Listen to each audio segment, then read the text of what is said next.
ಕನ್ನಡ ಸಾಹಿತ್ಯ ಚರಿತ್ರೆಯ 3ನೇ ಭಾಗ ಆಧುನಿಕ ಕನ್ನಡ ಸಾಹಿತ್ಯ. ಬ್ರಿಟಿಷರ ಆಳ್ವಿಕೆಯ ಪ್ರಾರಂಭಿಕ ಹಂತಗಳಲ್ಲಿ ಹೆಚ್ಚು ಮನ್ನಲೆಗೆ ಬಾರದ ಕನ್ನಡ ಸಾಹಿತ್ಯವು 19ನೇ ಶತಮಾನದ ಕೊನೆಗೆ ಹಾಗೂ 20ನೇ ಶತಮಾನದ ಆರಂಭದಲ್ಲಿ ಹೊಸ ಹುಟ್ಟು ಪಡೆಯಿತು. ಅದು ಆಧುನಿಕ ಕನ್ನಡ ಸಾಹಿತ್ಯ ಬೆಳವಣಿಗೆಗೆ ಕಾರಣವಾಯಿತು. ಈ ಹಂತದಲ್ಲಿ BM ಶ್ರೀಕಂಠಯ್ಯ, ಕುವೆಂಪು, ಬೇಂದ್ರೆ, ಶಿವರಾಮ ಕಾರಂತರು ಸೇರಿದಂತೆ ಮೊದಲಾದ ಶ್ರೇಷ್ಠ ಲೇಖಕರು ಆಧುನಿಕ ಕನ್ನಡ ಸಾಹಿತ್ಯ ಬೆಳವಣಿಗೆಗೆ ಕಾರಣೀಕರ್ತರಾಗಿದ್ದಾರೆ.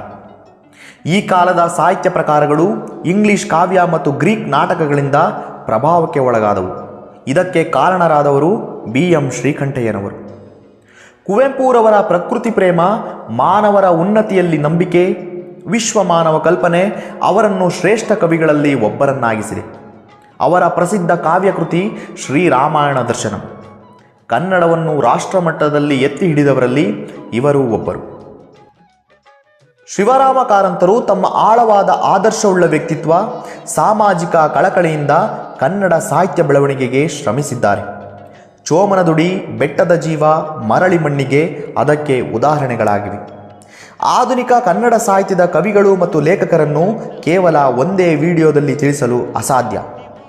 ಕುವೆಂಪು, BM ಶ್ರೀಕಂಠಯ್ಯ, ದ.ರಾ Bendre, KS Narasimhaswamy, Gopalakrishna Adiga, professor Nisar Ahmed, Channaveera Kanavi, doctor Chandrashekhar Kambara, Masti Venkatesh Iyengar, UR Ananthamurthy, ಬೀಕ್ರು ಗೋಕಾಕ್, ಗೊರೂರು ರಾಮಸ್ವಾಮಿ ಅಯ್ಯಂಗಾರ್, SL ಭೈರಪ್ಪ, ತೇಜಸ್ವಿ ಹೀಗೆ ಹೇಳುತ್ತಾ ಹೋದರೆ ಅದು ಮುಗಿಯದು.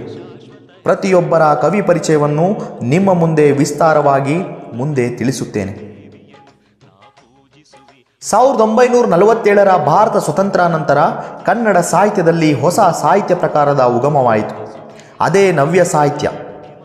ಈ ಪ್ರಕಾರದ ಪಿತಾಮಹರೆಂದರೆ ಗೋಪಾಲಕೃಷ್ಣ ಅಡಿಗರು. ನವ್ಯ ಸಾಹಿತ್ಯ ಕವಿಗಳು ಬುದ್ಧಿಜೀವಿಗಳಿಗಾಗಿ ಕಾವ್ಯ ರಚಿಸಿದರು. ಭಾಷಾ ಪ್ರಯೋಗದ ಚಮತ್ಕಾರ ಹಾಗೂ ಕಾವ್ಯತಂತ್ರ ಹೊಸ ಎತ್ತರವನ್ನು ಈ ಪ್ರಕಾರದಲ್ಲಿ ಕಂಡಿತು. ಇನ್ನು ಕಳೆದ 5 ದಶಕಗಳಲ್ಲಿ ಕನ್ನಡ ಸಾಹಿತ್ಯದ ದಾರಿ ಸಾಮಾಜಿಕ ವಿಷಯಗಳನ್ನು ಕುರಿತದ್ದಾಗಿದೆ. ಜಾತಿ ಪದ್ಧತಿಯ ತಾರತಮ್ಯಗಳಿಂದ ಬಂಡಾಯ ಮತ್ತು ದಲಿತ ಸಾಹಿತ್ಯ ಪ್ರೇರಿತವಾಗಿದೆ.